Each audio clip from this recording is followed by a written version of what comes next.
মৰমৰ ছাত্ৰ ছাত্ৰীসকল, আশা কৰোঁ তোমালোক সকলো কুশলে আছা। ভাল হাতৰ আখৰ কেনেকৈ লিখিব পাৰি এই বিষয়ক মোৰ প্ৰথমটো ভিডিঅ'ত তোমালোকক যি 12টা আকৃতি বা ৰেখা চিহ্ন আঁকিবলৈ অভ্যাস কৰাৰ কথা কৈছিলোঁ, আশা কৰোঁ সেয়া তোমালোকে ঘৰত খুব ধুনীয়াকৈ কৰি আছা। গতিকে এই ভিডিঅ'টোত মই তাৰ পাছৰ কথাখিনি ক'বলৈ আৰু দেখুৱাবলৈ ওলাইছোঁ। তোমালোকে খুব মনোযোগেৰে ভিডিঅ'টো চাবা আৰু শুনিবা।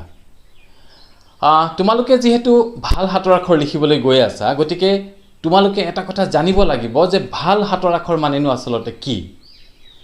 ভাল হাতৰ আখৰ লিখাৰ দক্ষতা মানে এনেকুৱা নহয় যে তোমালোকে ধুনীয়া ধুনীয়া ডিজাইনত ধুনীয়া ধুনীয়া ষ্টাইলত হাতৰ আখৰ লিখিব পাৰিব লাগিব। তোমালোকৰ হাতৰ আখৰ যিহেতু প্ৰধানকৈ পঢ়া শুনাৰ লগতেই জড়িত, তোমালোকে শ্ৰেণীত পৰীক্ষাত প্ৰস্তুত্তৰ কৰিবলগীয়া হয় বা ঘৰত বিভিন্ন সময়ত হোমৱৰ্ক কৰিবলগীয়া হয়। গতিকে তোমালোকে এনেকুৱা হাতৰ আখৰ লিখিব লাগিব যি হাতৰ আখৰ তোমালোকৰ শিক্ষকে যাতে অকণো কষ্ট নোপোৱাকৈ, অকণো অসুবিধা নোপোৱাকৈ পঢ়িব পাৰে বা পঢ়ি ভাল পাব পাৰে। তাৰ বাবে তোমালোকৰ হাতৰ আখৰ চাফ চিকুণ হ'ব লাগিব, আখৰবোৰ গোট গোট হ'ব লাগিব, সমান সমান হ'ব লাগিব, শব্দবোৰৰ মাজত বা শাৰীবোৰৰ মাজত প্ৰয়োজন অনুসাৰে ফাঁক থাকিব লাগিব। মুঠতে শিক্ষকে তোমালোকৰ হাতৰ আখৰ অকণো কষ্ট নোপোৱাকৈ অতি সহজে পঢ়িব পাৰিবই লাগিব। আৰু এনেকৈ যদি লিখিব পৰা হৈছা, তেতিয়াহ'লে ঠিক জানিবা যে তোমালোকে ইতিমধ্যে ভাল হাতৰ আখৰ লিখিব পৰা প্ৰায় হৈ গৈছা। অৱশ্যে ইয়াৰ লগে লগে তোমালোকে খৰকৈ আৰু একেলেঠাৰিয়ে বহু সময় হাতৰ আখৰ লিখাৰ দক্ষতা আয়ত্ব কৰিব লাগিব, নহ'লে পৰীক্ষাত লিখোঁতে তোমালোকে অসুবিধা পাবা। গতিকে মনত ৰাখিবা যে তোমালোকৰ বাবে খৰকৈ লিখা আৰু বহু সময় একেৰাহে লিখিব পৰাটো ভাল হাতৰ আখৰ লিখাৰ এটা উল্লেখনীয় বৈশিষ্ট্য। ভাল হাতৰ আখৰ লিখোঁতে প্ৰথমেই মন কৰিবলগীয়া কথাটো হ'ল যে ভাল কলম এটা নিৰ্বাচন কৰি লোৱা। এনেকুৱা কথা নহয় যে দামী কলমটোহে ভাল হ'ব। 2 টকীয়া বা 5 টকীয়া কলম এটাও তোমালোকৰ বাবে ভাল কলম হ'বই পাৰে। আচল কথা হ'ল যিটো কলমেৰে লিখি তোমালোকৰ ভাল লাগে, যিটো কলমেৰে লিখি তোমালোকৰ আৰাম লাগে, সেইটোৱে হৈছে তোমালোকৰ বাবে ভাল কলম। কিন্তু এটা কথা মন কৰিবা, তুমি লিখা কলমটোৰ টিপটোত বা আগটোত লিখোঁতে যাতে চিয়াঁহী গোট খাই নাযায় বা চিয়াঁহীৰ টোপাল বান্ধি নাযায়, কাৰণ এনেকুৱা কলমে তোমাৰ হাতৰ আখৰখিনি যিকোনো মুহূৰ্তত লেতেৰা কৰি পেলোৱাৰ সম্ভাৱনা থাকে। আৰু মন কৰিবলগীয়া দ্বিতীয় কথাটো হ'ল যে লিখা কামটো সদায় টেবুলতহে হ'ব লাগে। মই জানো তোমালোক বহুতেই বিচনাত এনেকৈ শুই লিখিবলৈ ভাল পোৱা, নহয়নে বাৰু? বহুতৰে আকৌ বিচনাত বা মজিয়াত এনেদৰে হাউলি আঁঠু কাঢ়ি লিখাৰো অভ্যাস আছে। কিন্তু আৰম্ভণিতে এনেদৰে লিখিবলৈ ল'লে তোমালোকে জীৱনত কেতিয়াও আৰু ভাল হাতৰ আখৰ লিখিব নোৱাৰিবা। তাৰ সলনি তোমালোকে তোমালোকৰ উচ্চতাৰ সৈতে মিলা টেবুলৰ ওপৰতহে লিখিবা। আৰু চকীখনত বহুতে মন কৰিবা যাতে পোনকৈ বহিব পাৰা, পোনকৈ বহিবলৈ চেষ্টা কৰিবা। বহুতেই পিঠি ভাঁজ কৰি বহীখনত মূৰ গুজি লিখিবলৈ ভাল পোৱা মই জানো, কিন্তু এয়া একেবাৰে অনুচিত কথা। আৰু তৃতীয় মন কৰিবলগীয়া কথাটো হৈছে যে ভাল হাতৰ আখৰ লিখিবলৈ তোমালোকৰ এটা প্ৰবল ইচ্ছা থাকিব লাগিব। এই ইচ্ছাটো কেনেকৈ গঢ়ি ল'ব পাৰি মনৰ ভিতৰতে বা বুকুৰ ভিতৰত, মই কৈছোঁ শুনা।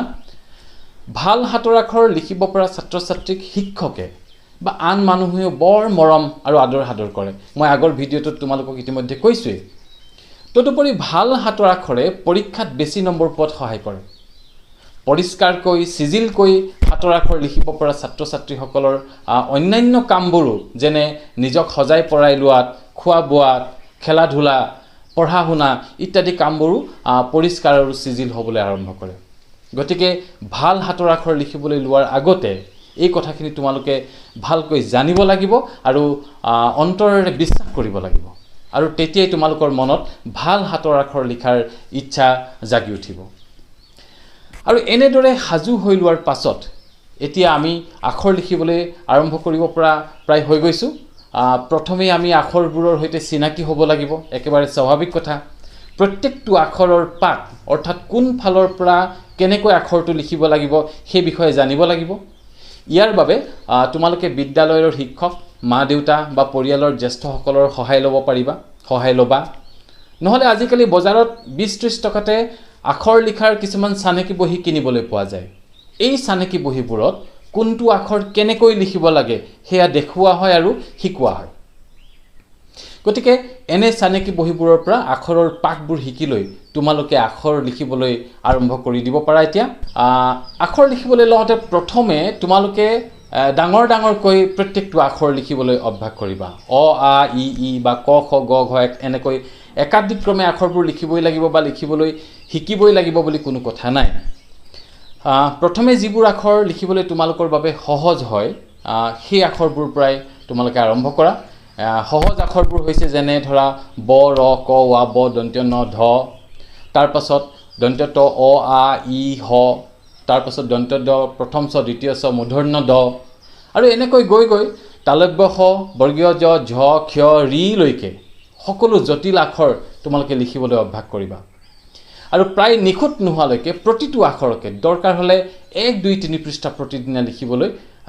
চেষ্টা কৰিবা ডাঙৰ ডাঙৰকৈ লিখিবা ইয়াৰ লগে লগে যেতিয়াই তোমালোকে বতাহত আঙুলিৰে আখৰ লিখাৰো অভ্যাস কৰিবা ইয়াক এয়াৰ ৰাইটিং বুলি কোৱা হয় আটাইতকৈ মজাৰ কথাটো হ'ল যে বতাহত লিখোতেও মন কৰিবাচোন তোমালোকে যে লিখা আখৰবোৰ চকুৰে দেখি থাকিবা কৰি চোৱাচোন হয়নে বাৰু আৰু তোমালোকৰ ঘৰত যদি কেনেবাকৈ ব্ল্যাক বোৰ্ড আছে তেন্তে ব্ল্যাক বোৰ্ডতো আখৰ লিখিবলৈ যত্ন কৰিবা কাৰণ এয়াৰ ৰাইটিং আৰু ব্ল্যাক বোৰ্ড ৰাইটিঙৰ জৰিয়তে তোমালোকৰ বাউখিৰ পৰা গোটেই হাতখনৰ কসৰত বা এক্সাৰসাইজ হয় তোমালোকে নাভাবিবা যে আখৰ লিখোতে কেৱল আঙুলিকেইটাৰহে কষ্ট হয় আসলতে গোটেই হাতখনৰে কষ্ট হয় আৰু হেহে এয়াৰ ৰাইটিং বা ব্ল্যাক বোৰ্ড ৰাইটিঙৰ অভ্যাসে তোমালোকৰ হাতখনক যথেষ্ট শক্তিশালী কৰি তুলিব মৰমৰ ছাত্ৰ ছাত্ৰীসকল আজিলৈ ইমানেই ইয়াৰ পাছতো হাতৰ আখৰ লিখাৰ ক্ষেত্ৰত তোমালোকৰ বহুত জানিবলগীয়া আৰু কৰিবলগীয়া আছে পৰৱৰ্তী ভিডিঅ'ত